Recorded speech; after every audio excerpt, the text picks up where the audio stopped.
Hello, I'm Joyce Barnathan, President of the International Center for Journalists, and welcome to our Global Health Crisis Reporting Forum for what promises to be a fascinating series called Lessons Learned Reporting on a Pandemic. And today, we're going to look at China from a Hong Kong perspective. A few housekeeping matters. If you are on Facebook, search for the ICFJ Global Health Crisis Reporting Group.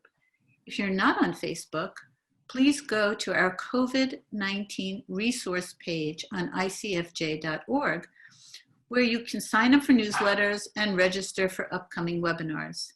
Today, it's my pleasure to speak with Linda Lew, a reporter from the Hong Kong-based South China Morning Post, about lessons learned in covering the coronavirus in China. It isn't easy to be a reporter in China, where press freedom is limited, and it's even more difficult to do during a global pandemic that started in the Chinese city of Wuhan.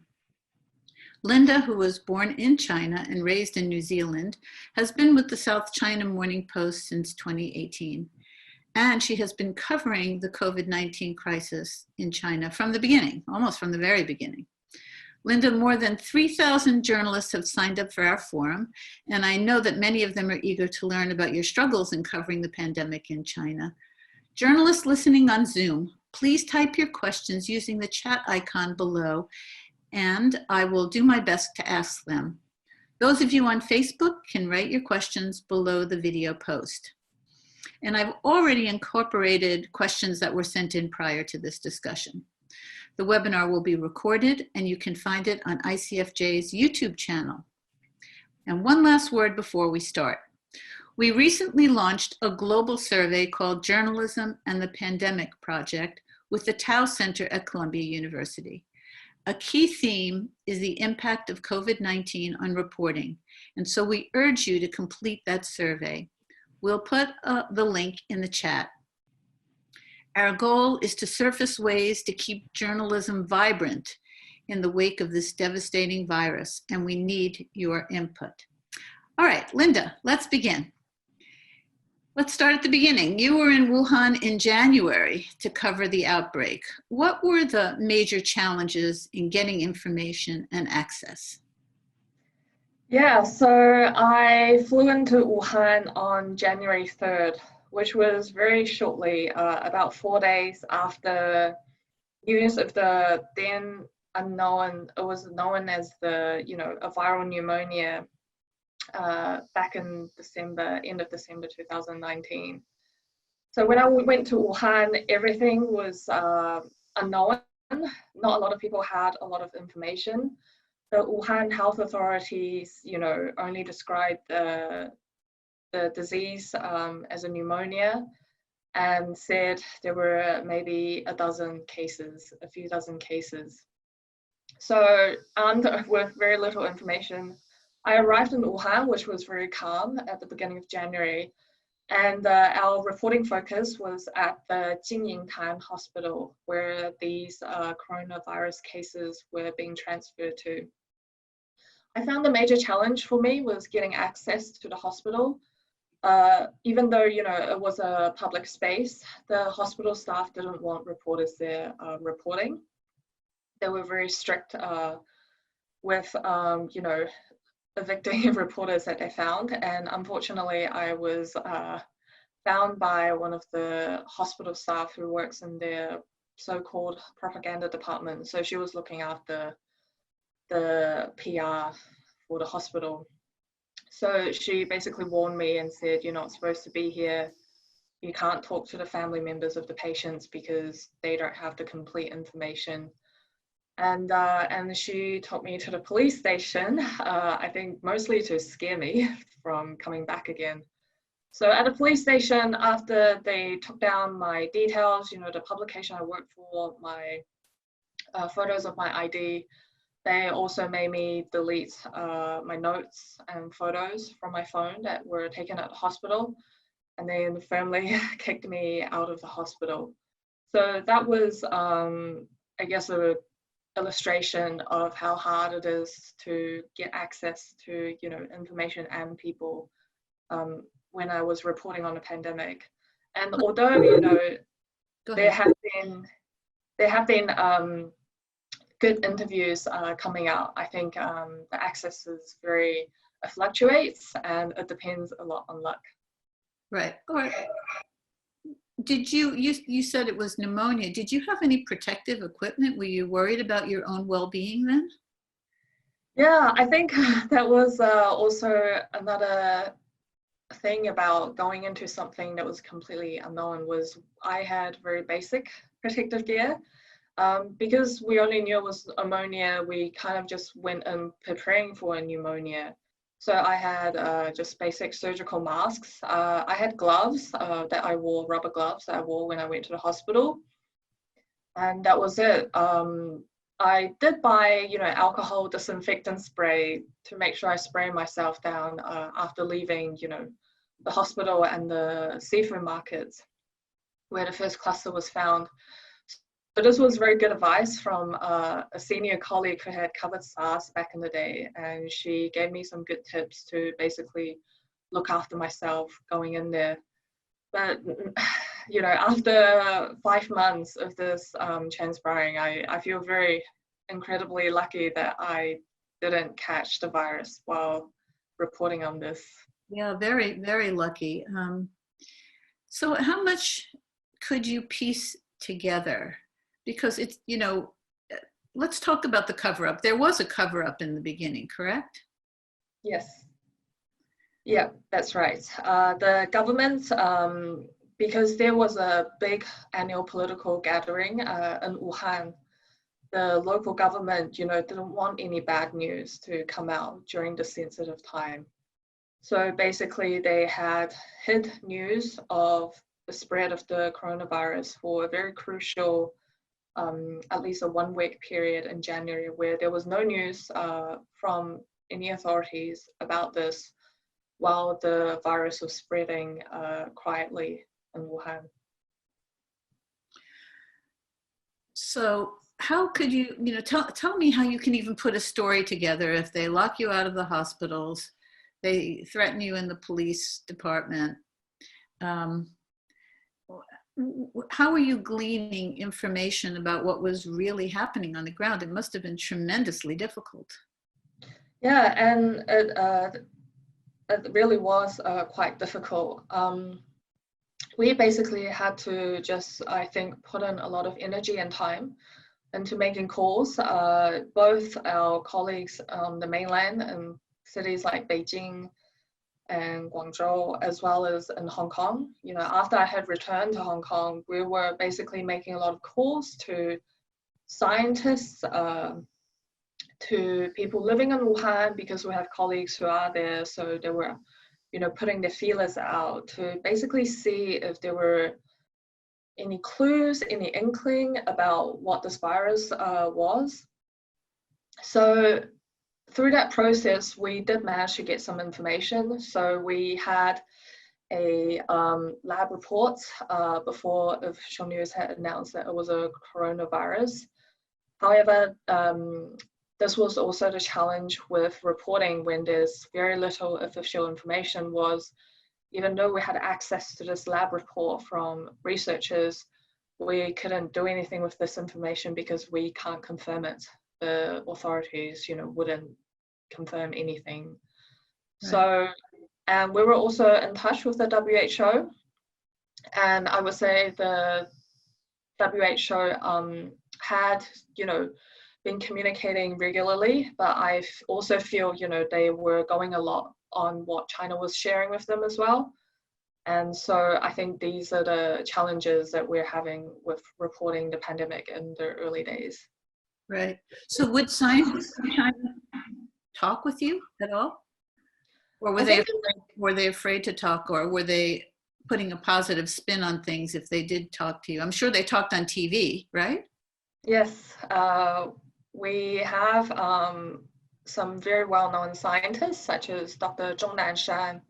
You know, some call him the Dr. Fauci of China.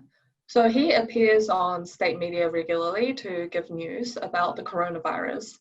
And he was actually the first expert to break the news that the virus was indeed, you know, transmitting from human to human. And that was a major admission, because before that, people weren't treating this as something that was contagious. Most people were, misled into thinking that it was just cases that were linked to the seafood market. So with talking to scientists, I feel that in the beginning, the environment was better, but as time went on, the restrictions got tougher and tougher. So even the scientists could share with us as very limited information, and the scientists that I have talked to, make it very clear that they do not want to portray this in a political light. They only want to talk about, the science, and we completely understand that. And very few scientists, the ones that do, give us any tips on developments that are related to, politics or cover-ups, will have to be off the record. We will have to protect their safety. Absolutely. It could be very risky for them if they found out, if the authorities found out. Back to the WHO. So just so that I can clarify, you basically heard an echo chamber. What China was saying was echoed by the WHO, and you didn't get that much new information from them at all. So that seems to be, a big issue here in this country too, is thinking about the reliability of the information coming out of the WHO in the early days. So you basically concur that they really did fall down on the job. I think it's very tricky for the WHO to in managing this pandemic in the early stages. From the some of the political analysts that I've talked to, they've told me, WHO basically did the best that they could to keep communication open with China, because they were managing such a delicate balance of, trying to cooperate with China and make sure they can help with this epidemic that was spreading, versus on the other hand, trying to get to the bottom of what was happening. So if you push too hard, trying to get to the bottom of this, there was a very big chance that WHO could have lost access altogether.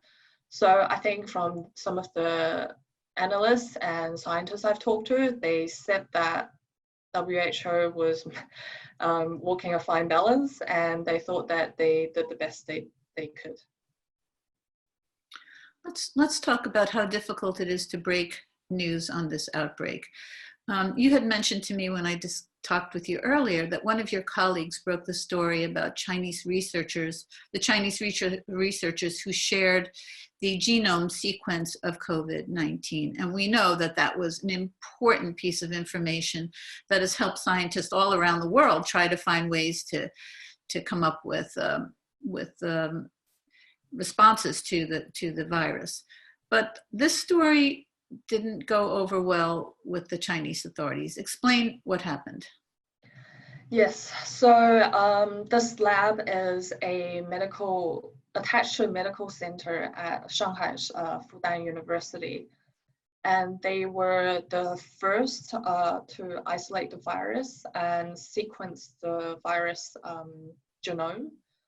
And they decided to upload this to a global virus repository with the help of a scientist in Australia called Eddie Holmes. So this was uploaded, and it was the first genome sequence available on the virus. And this was so important because once this sequence was made available, scientists from all other countries can then study the sequence and make diagnostic tests based on this sequence, so they could get testing underway in their own countries. It was very unfortunate that around, I think it was very shortly after the sequence was uploaded, the lab was closed for what they call rectification in February. So this was about a month after the sequence was uploaded. And and we don't have any official explanation from the authorities, so we can't say for sure, but it does seem very likely that this may be linked to the sequence, that they decided to upload a sequence themselves. Yeah, I mean, at some point there'll be lots of studies about, figuring out what went wrong, and there were clearly so many missteps all along the way that essentially endangered people's lives. But at least the lab did the right thing and got the genome sequence out. President Xi recently indicated that there wasn't any cover-up, but there clearly were cases in Wuhan before the Chinese made it public. So do you think it was only because of Wuhan authorities trying to look good for this big event that was happening in the city, or it was a bigger issue than that for the national government?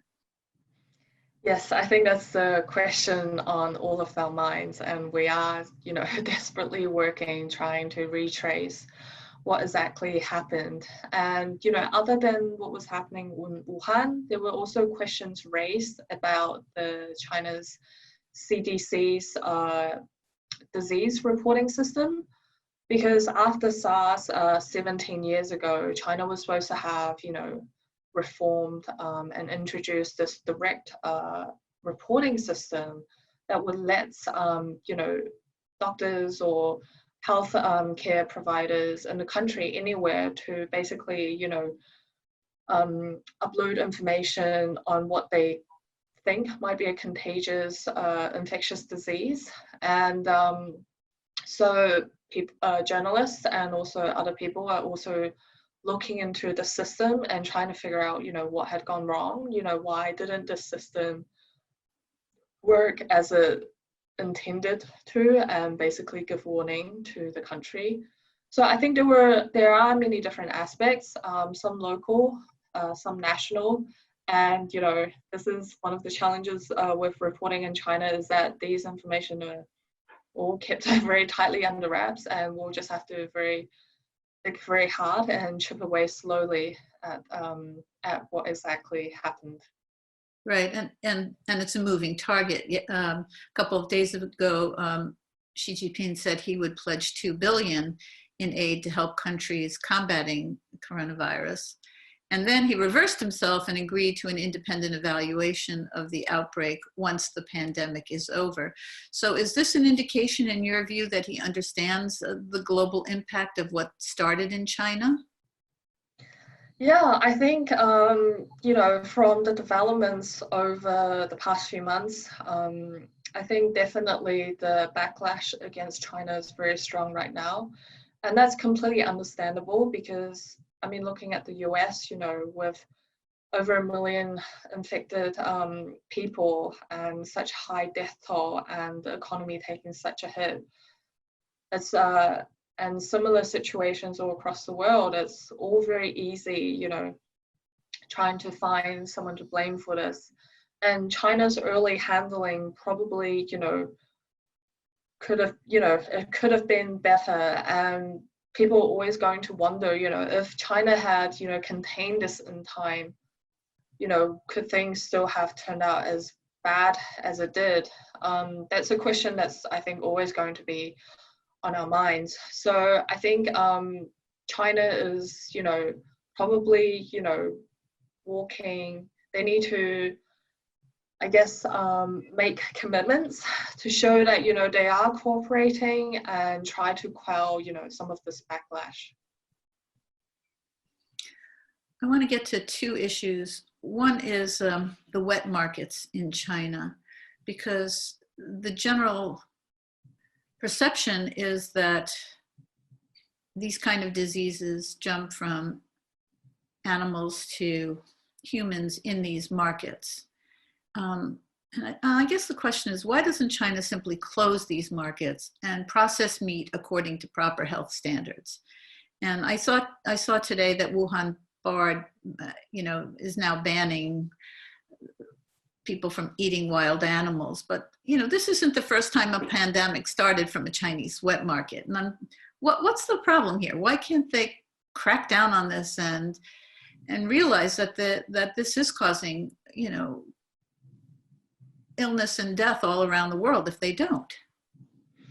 Yeah, I think there's an important distinction to make between the wet markets and the wildlife trade, which is what was banned in Wuhan yesterday. So the wildlife trade is basically, you know, trappers or vendors, you know, smuggling these wildlife that they shouldn't be doing so into basically the open market and selling them to people. There is, you know, a consumption of wildlife in China. And this is quite dangerous because during the course of trading wildlife, you're mixing a lot of, you know, animals from the wild that would not be next to each other in normal circumstances. So that's a very fertile breeding ground for diseases, as they can jump from species to species and then, you know, probably eventually to humans. And I think this is different to a wet market. Although wet markets can be involved in the wildlife trade, they are also just part of everyday life in China, you know, where people go buy vegetables, go buy, you know, meats, poultry. And, you know, there can be concerns for safety. But I think that with wet markets, you know, once the wildlife trade is cracked down on, and you have, you know, well-managed wet markets that are clean and have, you know, established food hygiene procedures in place, I think, you know, they are just a normal place to go shopping and buy groceries. And I think China is realizing that the wildlife trade is very risky, not to our health, but also, you know, environmentally. It's very detrimental. So it's good to see, you know, China making steps towards that.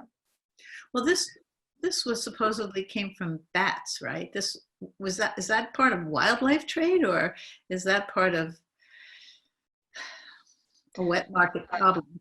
I think bats is part of the wildlife trade. It's very rare.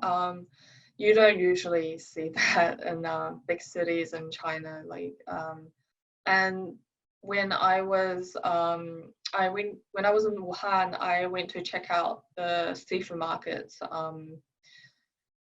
but it was already closed once the news had hit, you know, that there were these clusters. So just from walking around, you know, at the market, mostly it was seafood. There were also, you know, some wildlife being traded, but we don't know for sure if bats were present, and it's very hard to say. And scientists, some scientists have said that, you know, the virus likely came from bats, but it also, you know, jumped to an intermediary animal before jumping to humans. So we're still trying to find out what this intermediary animal is.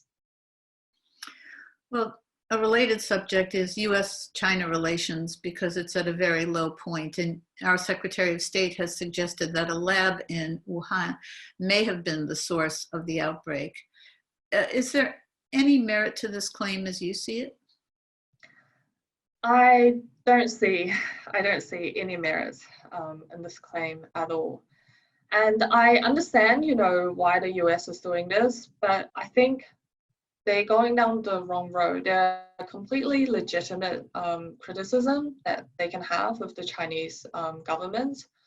But if they were, you know, to level these unfounded accusations, it really takes away with legitimately holding the Chinese government to account. And I've spoken to a lot of scientists all over the world who have collaborated with the Wuhan Institute of Virology, which is, you know, at the center of this controversy.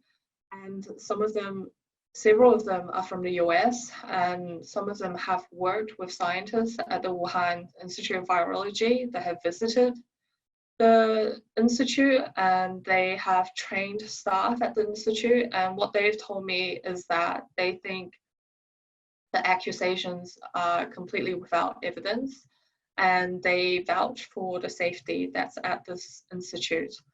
So I think I'm going to trust these scientists on what they are saying.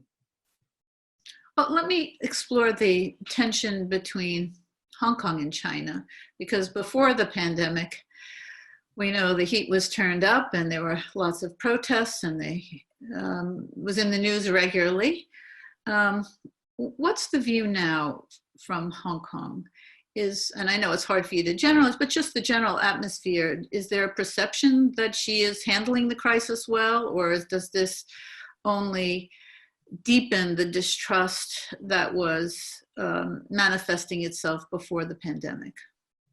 Yeah, I think the pandemic has basically been another sign of, how the authoritarian system in China leads to, I guess, shortcomings in the system, that makes it easy for these epidemics to happen, or at least make it more possible. Hong Kong has done an incredibly good job in containing the virus. So far, we've have only around 4 deaths and just over 1,000 cases. And we're right next to China. So I think from Hong Kong, people looking to China, seeing the drastic lockdowns that Hubei and Wuhan experienced, and the following, I guess, silencing of people and speaking about this pandemic, it's just another sign for them that China is something that they do not want to be part of. They do not, or rather I should say, they do not want to become like China. And today is actually China's 2 sessions, the top annual political gatherings.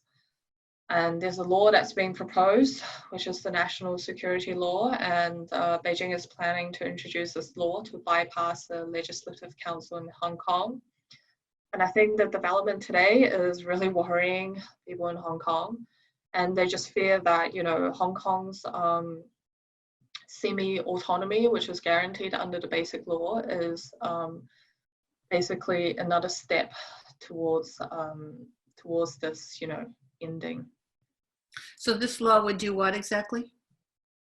This law would punish those that commit seditious or unpatriotic acts.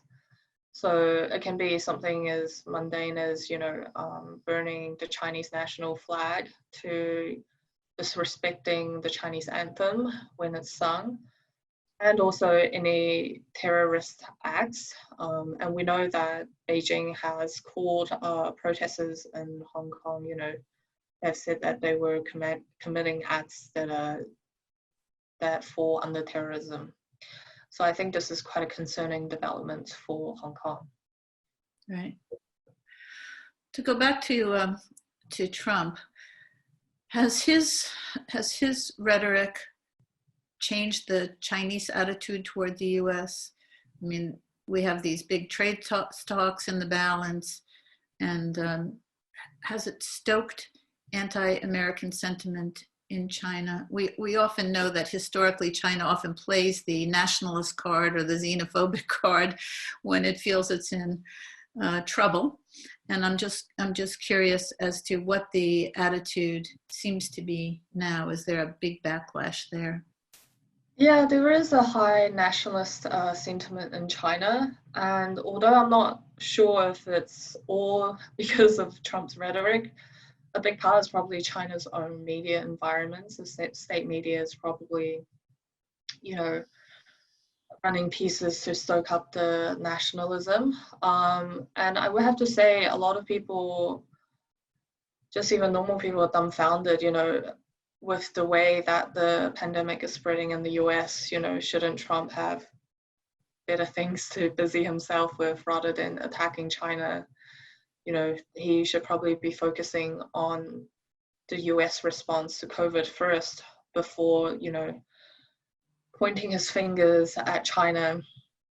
So this is what some people on the ground think. Others are really scared as well, you know, with the way things are really tense, and you have a very, I guess, stubborn US president and quite a strongman leader in Xi.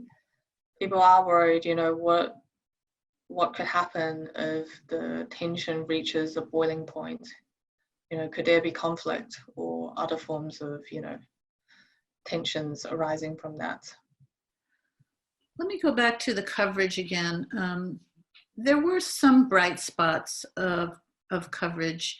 There, Caixin, a Chinese news outlet, and other outlets did break some sensitive stories. And can you talk to us a little bit about that? Because we know that it's not easy for them, and we often know that after they print, they have to take down their stories. So talk about inside China, the sort of brave publications that are willing to at least tackle tough subjects in the interest of the public. Yeah, definitely. I would have to say, you know, I really took my hat off to my colleagues in Chinese media on the mainland. Publications like Caixin and the magazine called 人物, which is People in English, and quite a few other online outlets have done a stunning job in uncovering, you know, what has happened behind the scenes with the coronavirus and documenting healthcare professionals' fight on the front line to stories of patients and their families, how they've dealt with tragedies. So Caixin broke some really important stories. I think they were amongst the first media to interview Dr. Li Wenliang, who is the whistleblower that tried to, you know, alert people to this virus that was spreading. And the People magazine wrote an incredible profile of Dr. Ai Fen, who is Dr. Li Wenliang's colleague at this Wuhan hospital. And something really amazing happened is usually with these reports that perhaps, you know, unveil some of the government's, you know, misdealings, they usually get censored very quickly. But and that happened with Dr. Ai Fen's profile. But after that profile was censored, Chinese online users basically decided they've had enough, and to evade the censors, they translated this article into dozens of languages. You know, we had English, French, German, you name it, all these different languages, and posting it back on the Chinese internet. People just kept going. It was like a relay race to try to make this one story live on the Chinese internet. And everybody, you know, when you go onto WeChat, it's the biggest social media app in China. When you go onto WeChat, you know, all your friends on WeChat were posting some form of this profile, and it was incredible to see. I mean, there were even people translating it into Klingon, and the language from the Lord of the Rings. I can't remember exactly which language, but, you know, the one invented by J.R.R. Tolkien. Uh-huh. So it was really inventive, and I think that was something that showed, you know, the government and the world that they are not going to, you know, let the censorship try to deprive them of trying to find out the truth. Was there data that was released that the government then felt they needed to publicly release? Yeah, so this is something that I'm quite proud of. One of my colleagues at SCMP broke the story that there were, you know, as high as a third of coronavirus cases in China were, you know, asymptomatic, or they didn't develop symptoms for a long time. And this data was, I think, up until the end of February, and it was kept it wasn't disclosed publicly and the government didn't release it. And so when our report came out, along with, reports from other publications, I think that really pressured or at least reminded the Chinese government that people needed to know this information to fight the epidemic, to fight the pandemic. So I think it was less than 2 weeks after our report came out, China started releasing figures on asymptomatic cases. So I think that was a small win. Yeah, that's actually a big win, but yeah, every week is precious time in lives. So, 2 weeks in this thing is, but at least it got out and it was a win. yeah. Let's talk about social media again in this mix of information and the pandemic. I mean, I think it cuts both ways. You just talked about the positive way that it's spreading, really valuable information. Talk more about the positive things, and then also talk about, because you mentioned to me when we talked before about COVID, the challenges of covering the spread of COVID-19 in prisons, for example.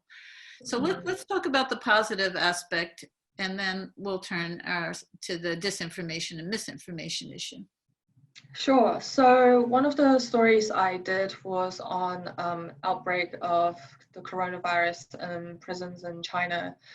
And we first heard about this actually through social media because online users were posting about this. And in the northern city of Jining, what happened was people realized, at least I think people working for government agencies or related institutions, some of their WeChat groups were disbanded because authorities didn't want people to talk about this. So they basically, after these WeChat groups were disbanded, the online users, took to Weibo, which is kind of China's equivalent to Twitter, and said, oh, this happened today. And I think it's because there are all these COVID-19 cases in our local prisons.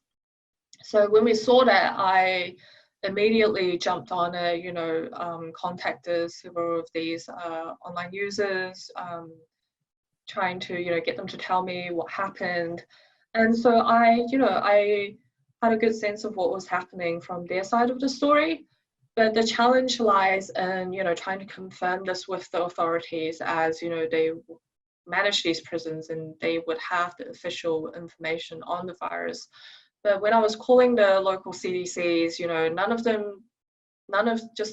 no one, would talk to me about this. Most of them just said they don't know anything about this. And so I've done as much reporting as I could.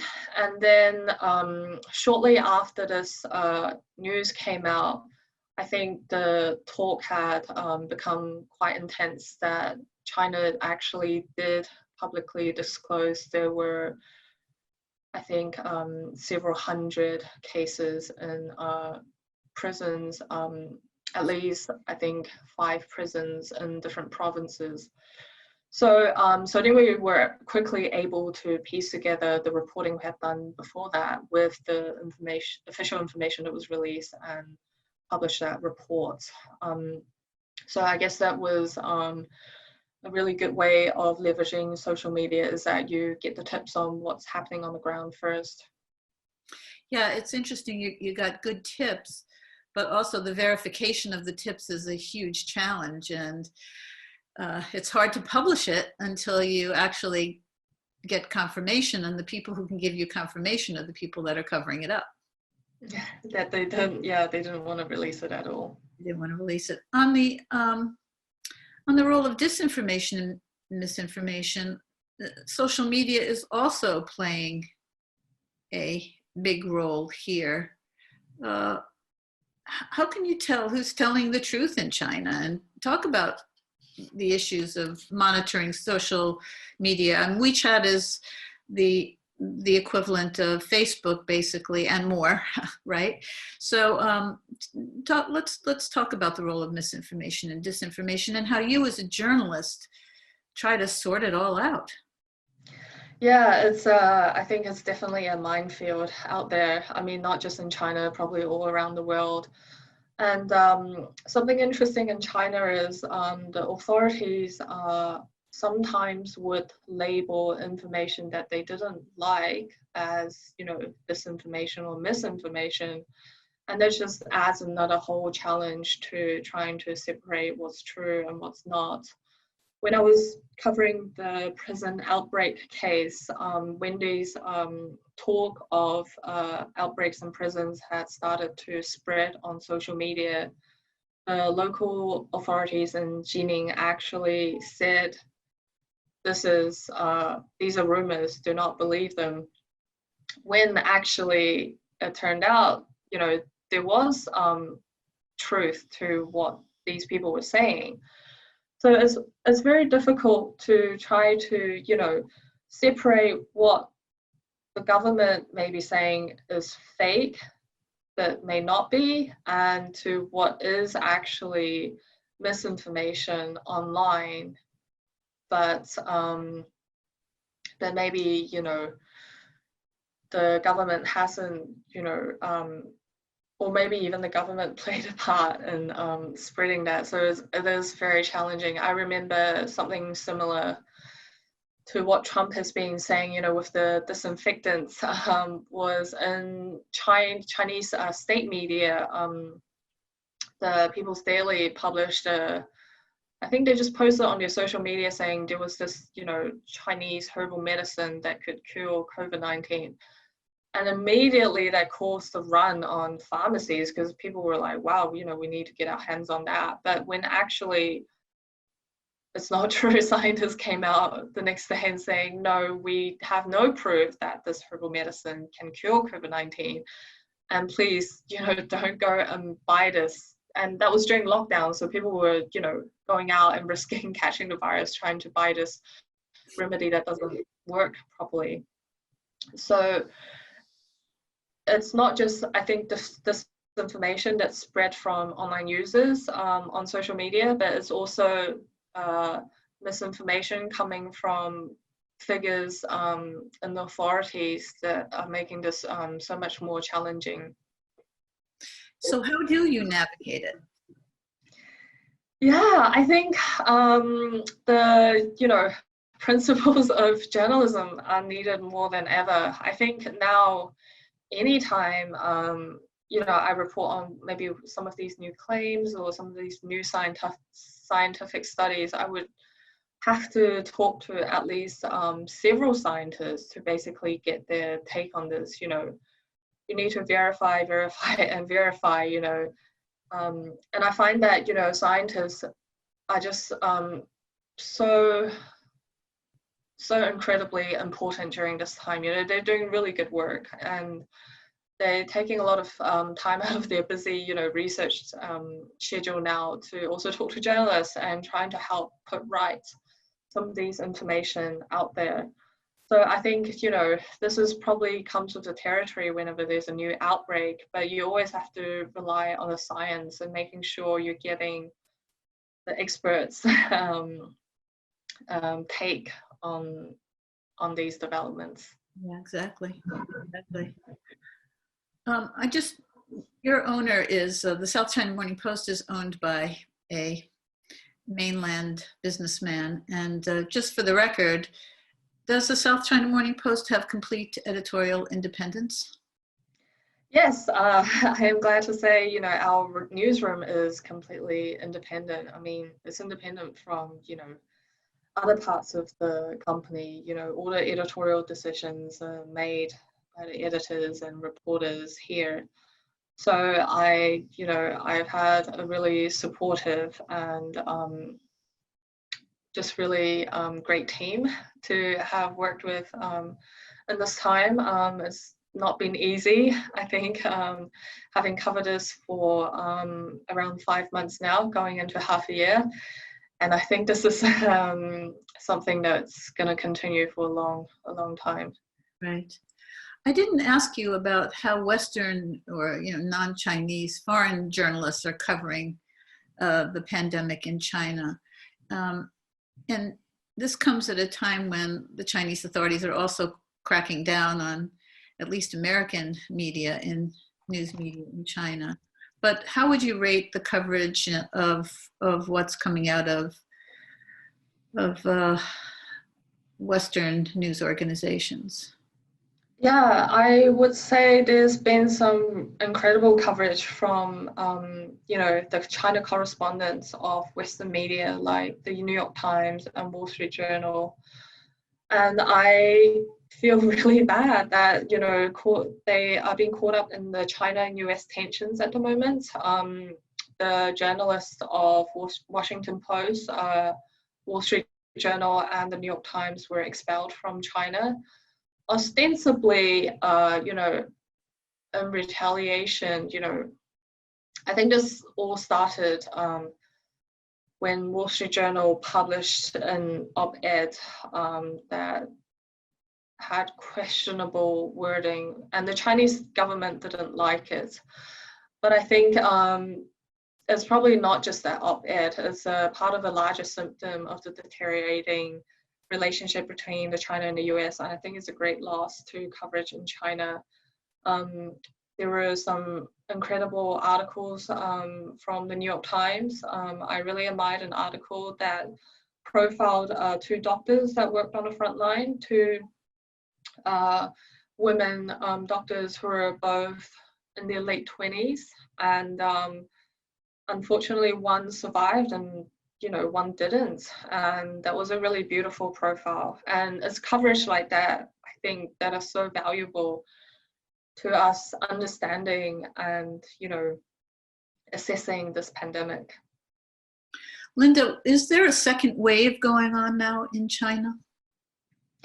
There are definitely new clusters popping up. I think most of them are imported cases, which is probably impossible to eliminate because you're always going to have people coming back into China, and as the pandemic is continuing to spread around the world, we have a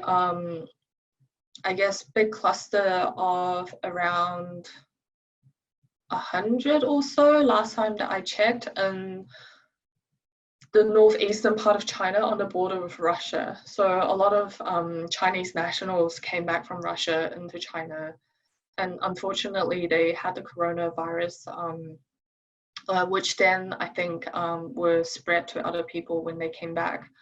So I think it's always going to be a challenge, not just for China, but for countries around the world, to prevent a second wave, because it is still spreading in many parts of the world.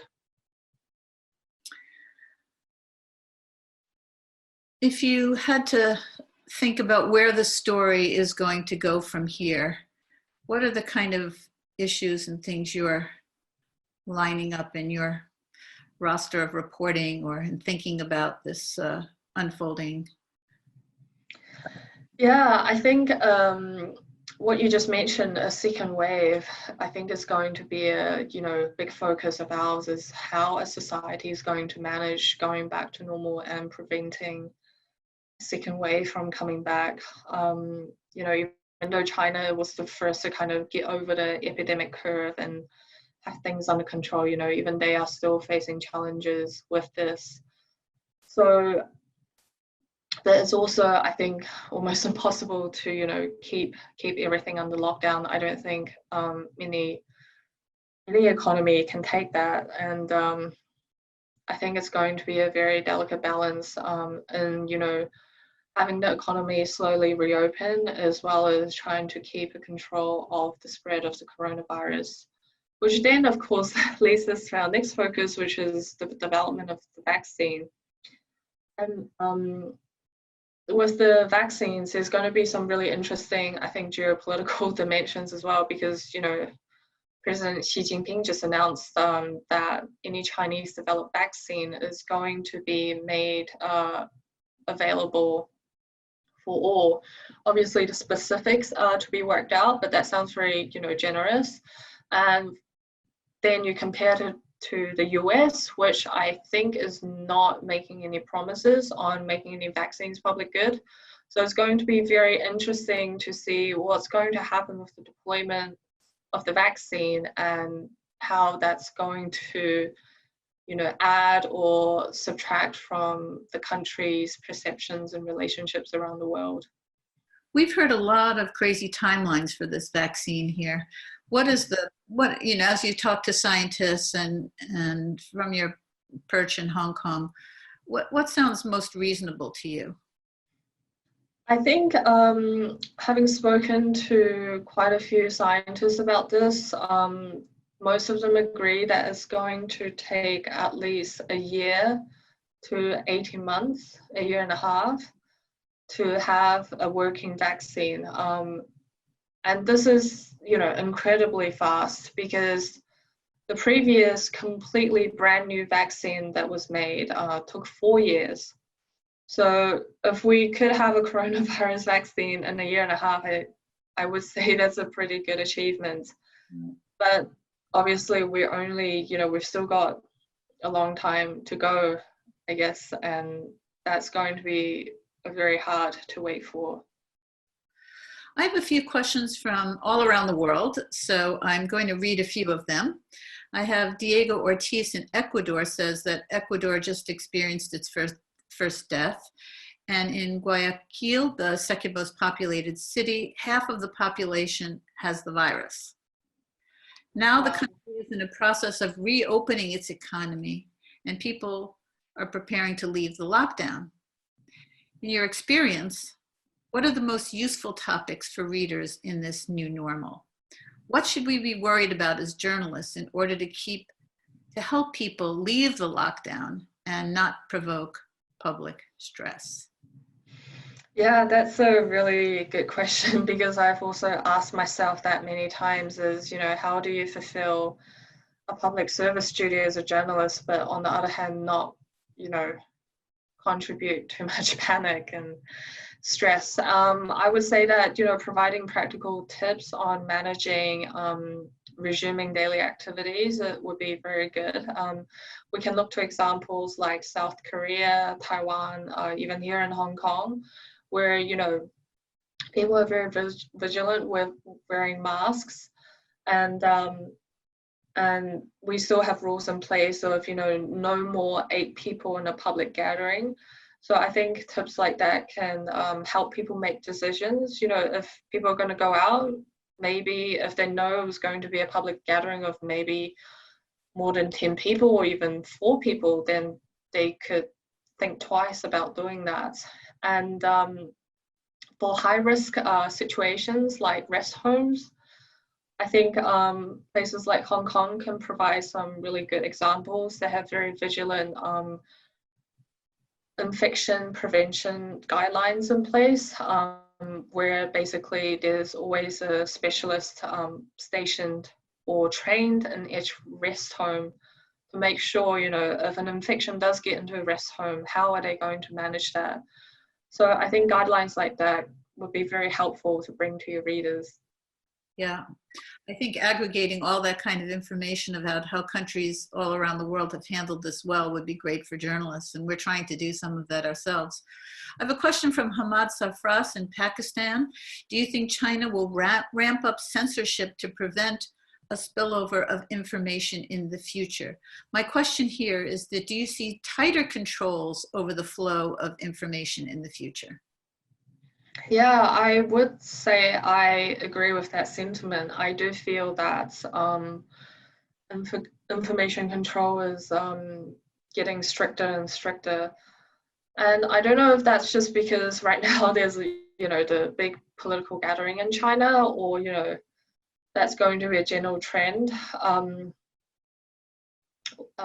We've had a lot of activists and scholars in China who have, called for basically inquiries or holding people to account for the early mishandling of the coronavirus. And unfortunately, these activists and scholars have been detained.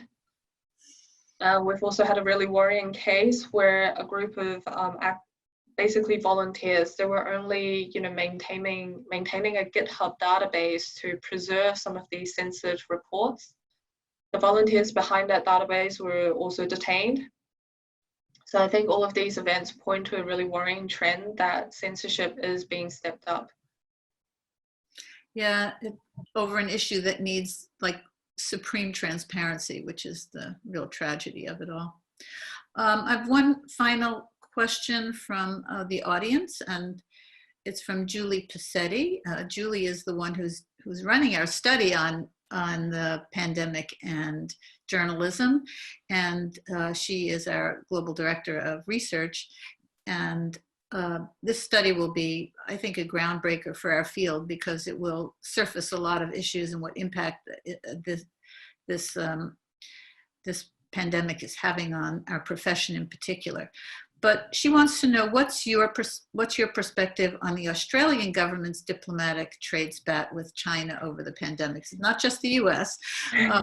Trade sanctions threatened by China in response to Australia's push for a global inquiry into the origins of the pandemic. Are these pandemic era wars of words likely to have long-lasting effects? Yeah, I have to say I'm really sorry for really sorry to hear the Australian, I think it's beef exports that were suspended. They for some, I think, some excuse that the Chinese government made. SCMP, our publication, ran a report and we found out New Zealand beef exports are still okay, even though I think we have similar, we've been written up for similar offences. So I think it's very clear that the Australian trade to China has been targeted in retaliation for Australian government's call for the independent investigation. I have to say, Australia is, it's a very gutsy move, and it's something that is going to come up for a lot of countries. Australia probably was maybe the first medium, like not one of the bigger countries, the first medium country to kind of take on China to say, we need more, answers from what happened. And this is going to be, I think, a big question going on. I mean, I think for my country, New Zealand, we're also going to face a similar question because New Zealand's politicians also backed a call for Taiwan to regain observer status to the WHO, which Beijing is definitely not, they definitely will try their best to not let that happen. So if New Zealand's trade is also going to be hit, that's going to be really hard. And I think all of this is going to perhaps drive a deglobalization trend, and how that's going to look, I think nobody quite knows now. But a lot of these geopolitical tensions, I think, were just hastened by the pandemic, and these were questions I think people, different countries are always going to ask themselves, because the pandemic may be urgent, but previously similar questions have come up over human rights abuses in China, and whether, if it's still ethical to do business with China when, they have internment camps in Xinjiang and locking up Muslim minorities. So I think it's hard. I don't have an answer for this, and we'll definitely have to watch these developments really closely. I'm going to squeeze in one more question from the audience. Athena Lamb wants to know if there's anything that journalists from around the world can do to support those operating in China or Hong Kong, given the increased surveillance and potential censorship. Yeah. Hi, Athena. She's my friend. Thanks for joining the call. I think a lot of Chinese online users have decided to scale the Great Firewall, which is what we call the Chinese censors of preventing people going on to Western social media and other websites. And I think a form of support would be to really welcome these basically digital migrants that have scaled the Great Firewall, and kind of just welcome to the fold and introduce them to, sources of trustworthy news or other social networks. And another thing of support is to basically, don't buy into the anti-Asian, anti-China discrimination sentiment that's going on, you know, all around the world, because I don't think that's fair. Chinese people have been as much victims to this pandemic as people anywhere else. And it's not fair that, you know, they have to bear this for, you know, the government's early mishandling of the coronavirus.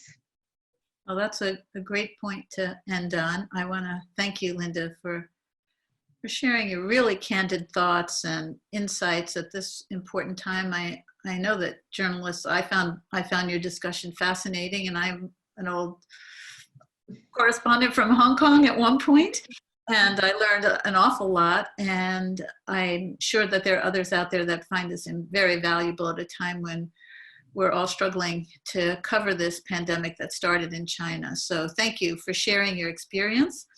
Let me remind the journalists to fill out the survey we send you after the webinar, and that feedback is really important. It helps us fine-tune our webinars and make sure that we can get you the information that you're seeking.